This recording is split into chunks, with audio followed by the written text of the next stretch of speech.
주간 꿀에 또 이겼습니다. 또 이겼어. 야, 이제 리그에서는 12경기 무패 그리고 4연승입니다. 리그에서는 정말로 무섭습니다. 네, 다만 아쉬운 게 있다면 유로파리그 16강 1차전 홈에서 펼쳐진 갈라타사라야와의 대결에서 0대0 무승부를 기록했다는 점이죠. 1월 이적 시장에 갈라타사라이로 임대를 보낸 이냐키 페냐 골키퍼가 바르셀로나 상대로 엄청난 선방을 보여줬습니다. 그러면서 골을 넣는 데는 실패를 했어요.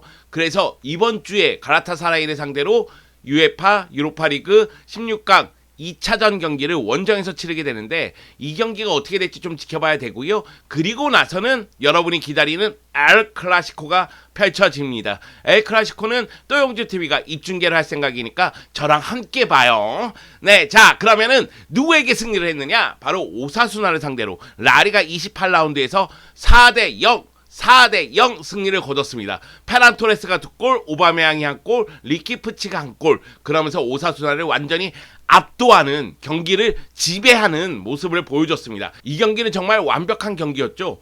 XG값이 바르셀로나가 3.5 그리고 오사수나가 0.18이었습니다. 점유율은 바르셀로나가 72%, 슈팅을 무려 바르셀로나가 24개를 했어요.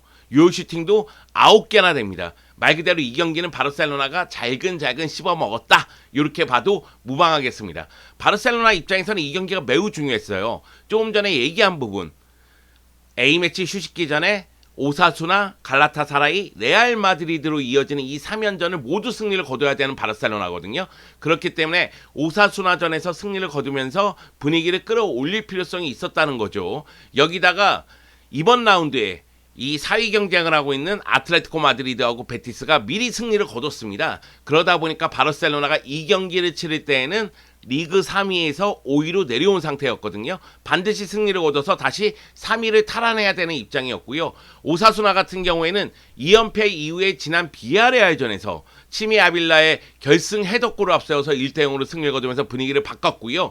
오사수나는 득점력 부분에서는 여전히 아쉬움이 있지만 최근 10경기 중에 5경기에서 무실점을 기록하면서 단단한 수비를 보여줬습니다. 그러다 보니까 이 경기는 바르셀로나의 창가, 오사수나의 방패 대결이 되지 않겠느냐, 이런 예상이 굉장히 많았죠. 자, 사비 감독은 고민에 빠져 있습니다. 왜? 이 경기뿐만 아니라 갈라타사라이 그리고 레알 마드리드 전까지도 생각을 해야 되기 때문에 이 경기에 승리를 거둘 뿐만 아니라 이 경기 내에서도 로테이션을 좀 돌릴 필요성이 있었거든요.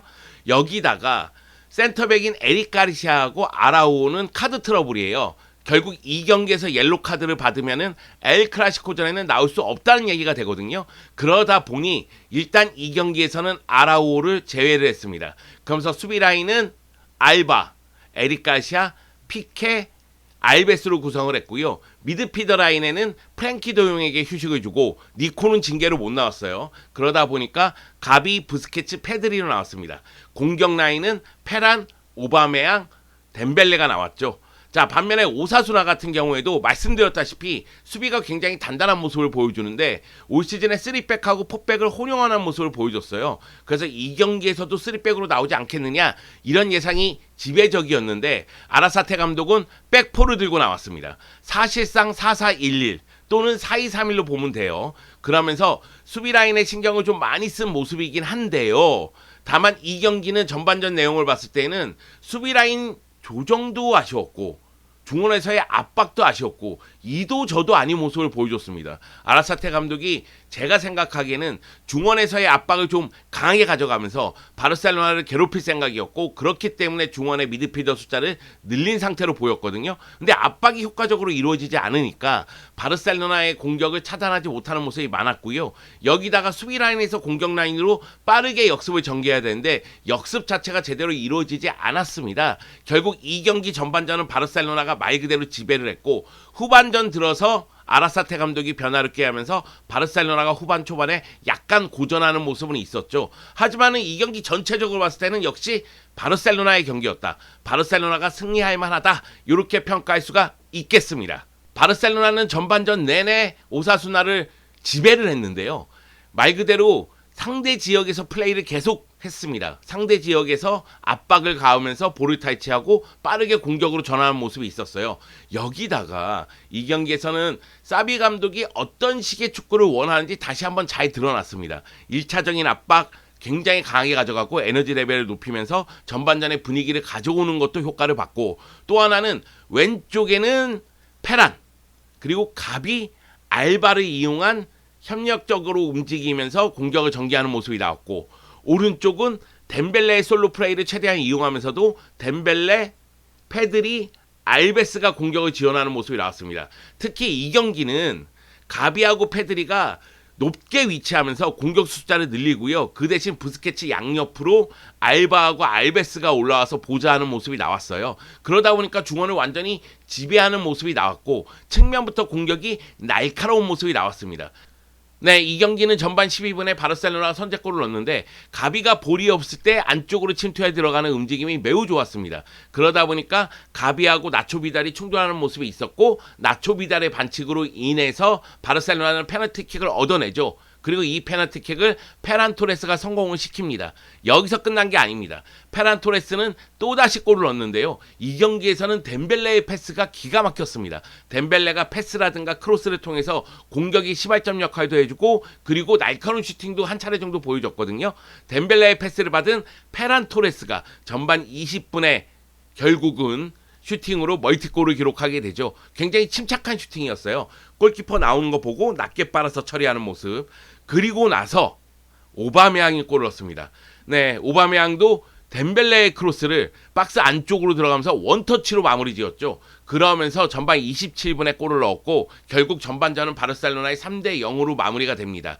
자, 후반전 이야기를 할 때 일단 바르셀로나보다는 오사수나 얘기할 게 더 많아요. 왜냐하면 말씀드렸다시피 오사수나가 4-4-1-1 또는 4-2-3-1로 나온 경기인데, 수비 라인이 지금 너무나 흔들리고 있으니 아라사테 감독이 후반 시작과 동시에 우나이 가르시아, 아리단에 로베르트 토레스를 투입하면서 미드필더와 수비 라인에 대대적인 변화를 줍니다. 그래서 사실상 5-4-1 형태로 변화를 줘요. 일단 백스리 형태로 바꾼 건 분명한 사실이고, 최전방에는 키케가 있긴 한데 키케를 보좌하기 위해서 미드필더 숫자를 좀 늘리는 모습이거든요.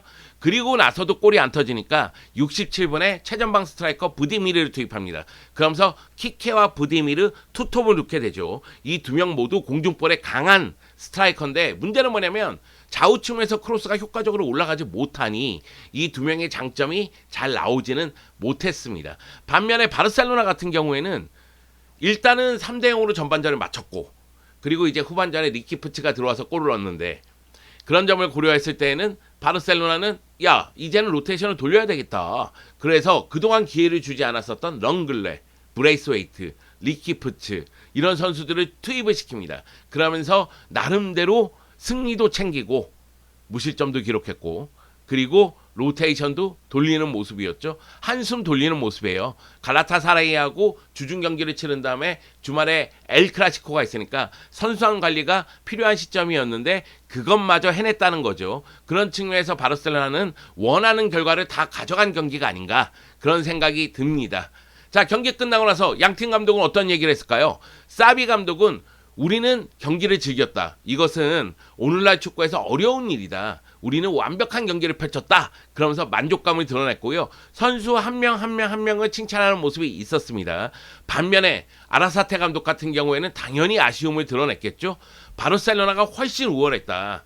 오늘은 우리의 날이 아닌 것 같다. 바르셀로나는 우리를 능가했고 훌륭한 경기를 펼쳤다. 그리고 매우 정확한 순환을 보여줬다. 그만큼 패스 플레이가 위력을 발휘했다는 얘기겠죠. 우리는 그에 대응하지 못하고 패배하고 말았다. 이렇게 소감을 밝혔습니다. 자, 그러면은 바르셀로나 선수 중에서 누가 잘했는지 한번 돌아보도록 하겠습니다. 가장 먼저 얘기할 선수는 멀티골을 넣은 페란 토레스죠. 페란 토레스가 이 경기에서 80분 출전했는데 2골이나 넣었습니다. 슈팅을 6차례 했고요. 유효 슈팅 2회고 패스 성공률 85%예요. 여전히 볼 경험에서 볼을 빼앗기는 모습은 좀 많다 할지라도 확실히 페란 토레스가 점점 컨디션을 찾고 있다는 게 드러납니다. 오프더볼 상황에서의 움직임이 굉장히 좋은 선수다. 이런 이야기를 우리가 굉장히 많이 했는데 이제는 온더볼에서도 날카로운 모습을 보여주고 있습니다. 그렇기 때문에 페란 토레스의 자신감 회복, 이것은 바르셀로나 공격에 당연히 도움이 됩니다. 바르셀로나에 합류한 다음에 라리가에서는 7경기 출전해서 3골 2개의 도움이에요. 그러니까 7경기에서 5개의 공격 포인트면 나쁘지 않은 편이죠. 그뿐만이 아니라 공식 경기를 따진다면 5골을 넣었습니다. 물론 이 5골 중에서는 2골이 PK골이긴 합니다. 그리고 여기다가 최근 2경기 연속골이죠. 최근 리그 2경기에서 3골을 넣었습니다. 사비 감독은 그런 얘기를 하더라고요. 페란 토레스의 활약이 놀랍지 않다. 나는 그가 잘할 거라고 생각했고 그에게 기회가 올 거라고 생각을 했다. 그의 활약에 만족한다. 이런 표현을 했고요. 그리고 페란 토레스 같은 경우에는 엘 클라시코를 걱정을 하더라고요. 일단은 갈라타사라이전에 집중해야 된다는 얘기를 하면서도 레알 마드리드가 최고 수준에 있는 건 맞다. 하지만 우리도 그렇다. 그렇기 때문에 엘 클라시코가 기대된다. 이런 이야기를 했습니다. 자, 이 경기에서 페란 토레스만큼 좋은 활약을 펼친 선수는 우스망 덴벨레예요. 야, 우스망 덴벨레의 그날이야. 그날이 왔어. 얘는 진짜 뭐라고 해야 될까요? 퐁당퐁당 옵니다. 네, 우스망 덴벨레가 이 경기에서 90분 출전했는데 도움만 2개를 기록했습니다. 슈팅을 4회 했는데 한 차례 강력한 유효 슈팅이 있었어요. 근데 놀라운 사실은 기회 창출을 무려 7번이나 했다는 사실입니다. 그만큼 공격 쪽에서 날카로운 공격을 많이 보여줬다는 얘기고 양질의 패스라든가 드리블이라든가 아니면 크로스를 했다는 얘기겠죠. 패스 성공률은 85%인데요. 여기서 놀라운 거 볼 경합 성공이 무려 5회나 되고요. 태클 성공이 3회나 됩니다. 그리고 드리블도 2회 시도해서 2회 성공을 했습니다. 덴벨레는 이 경기에서 만점 활약을 펼쳤다. 이렇게 이야기해도 과언은 아닙니다. 사비 감독은 덴벨레에 대해서 그런 얘기를 하더라고요. 여전히 덴벨레에 대해서 불만이 있는 사람들이 있잖아요. 저 같은 사람들. 야유 보내주고 싶은 사람들 있잖아요. 저 같은 사람들. 네, 그리고 깜누에 분명히 야유를 보내는 사람도 있을 겁니다. 근데 그런 사실에 대해서 사람들을 행복하게 만드는 퍼포먼스를 보여주는 선수는 그만큼 클럽에 충성한다는 얘기다. 그리고 캄프누에 온 사람들을 속일 수는 없다. 이런 얘기를 했거든요. 그만큼 이 경기에서 덴벨레 활약은 대단했고 팬들은 덴벨레 활약에 흥분했다는 얘기겠죠.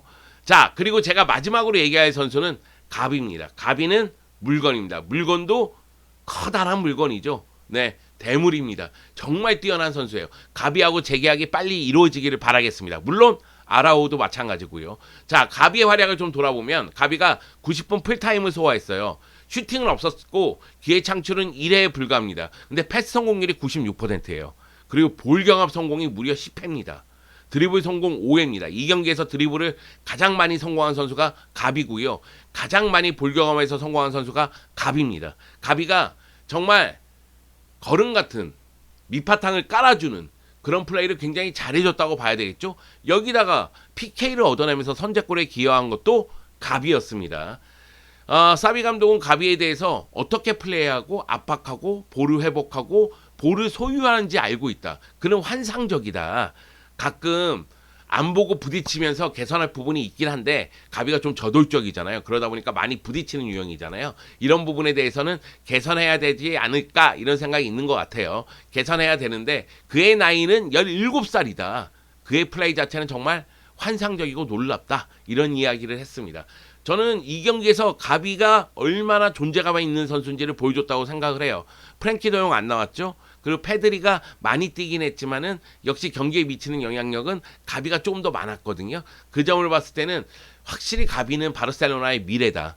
이 선수가 17살이야. 적어도 10년 넘게는 정말로 바르셀로나의 미드필더를 책임질 수가 있어. 이런 생각이 좀 들더라고요. 자, 바르셀로나를 둘러싼 소식들이 계속해서 터지고 있습니다. 바르셀로나는 굉장히 시끄럽습니다. CVC 펀드 관련해서도 그렇고 스포티파이 계약 문제도 그렇고 그리고 깜누 리모델링 문제도 그렇습니다. 하지만 이런 이야기들은 깊게 들어가면은 정말 한편으로는 부족하니까 결과가 나왔을 때 말씀을 드리는 것으로 하고요. 그 대신 그래도 놓쳐서는 안 되는 소식 3가지는 준비했습니다. 첫 번째가 바르셀로나 페메니가 2021-22 시즌 리그 조기 우승을 확정지었다는 이야기입니다. 바르셀로나 여성팀은 현재 세계 최고라고 해도 과언은 아닙니다. 지난 시즌에 트래블을 달성한 팀이잖아요. 바르셀로나 여성팀이 가고 있는 길은 새로운 역사를 쓰고 있는 그런 상황이거든요. 올 시즌에도 리그에서 24경기 치러서 전승을 거뒀습니다. 그러면서 2위 소시에다드하고는 승점 22점 차로 6경기 남겨둔 지금 바로 우승을 확정지었습니다. 사비 감독은 바르셀로나 여성팀은 우리에게 나아갈 길을 보여주고 본보기가 되고 있다. 그들은 요한 크루이프의 드림팀이나 페베 바르셀로나처럼 시대를 앞서 나가고 있다 하면서 극찬을 했습니다. 정말로 축하드립니다. 자, 그리고 두 번째 축하의 소식. 피케가 바르셀로나에서 공식 경기 600경기를 소화를 했습니다.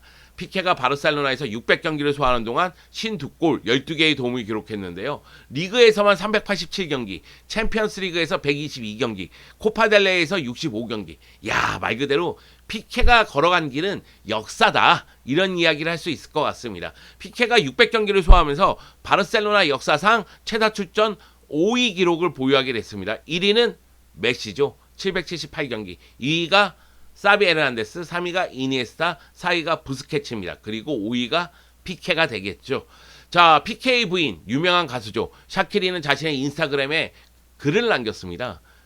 야, 보통 이제 부인이 남편에게 이런 글을 남기진 않는데 정말 사랑하나 봐? 정말 뜨거운가 봐? 네. 야, 600경기라고? 나는 600 콘서트를 해본 적이 없어. 당신의 업적은 전례가 없어. 역사는 연속적인 현장이며 당신은 당신과 당신의 클럽, 우리와 미래 세대의 것을 계속 만들어 나가기 위해 여기에 있는 것 같아. 이뿐만이 아닙니다. 그 다음에 오글거리는 멘트가 나오죠. 당신은 10만이 알고 있는 물질로 만들어졌고 나에게 당신은 우리 아이들을 위한 투쟁, 인내, 성실의 가장 좋은 본보기다. 이런 이야기를 남겼습니다. 엄청 사랑하는 것으로 보입니다. 마지막은 라포르타 회장의 멘트를 갖고 왔어요. 라포르타 회장이 엘링 홀란드 영입을 포기한 것이 아닌가 그런 생각이 드는 멘트가 있었습니다. 그러니까 다음 시즌에 대비해서 선수단을 보강하고 있는데 다만 모든 것을 고려하고 있지만 구단의 위험이 될 수 있는 협상을 하지 않겠다. 그러니까 엘링 홀란드의 그 비용이 너무나 크잖아요. 그래서 홀란드를 포기한 것이 아닌가. 여기다가 이제 맨시티로 이적한다는 보도가 잉글랜드 쪽에서 나오고 있으니까 상황을 좀 지켜봐야 되겠지만은 일단 구단의 위협이 되는 협상은 할 이유가 없죠. 네, 저는 이 멘트에는 적극적으로 동의합니다. 자, CBC 펀드 또는 스포티파이하고의 계약 이런 문제가 빨리 좀 해결이 됐으면 좋겠습니다. 저도 좀 이제 여유롭게 경기를 보고 싶다 이런 생각이 좀 들고요. 가라타사라이 잡고 엘 클라시코로 가자. 네, 엘 클라시코 때 만나요. 그때 입중계로 만나겠습니다.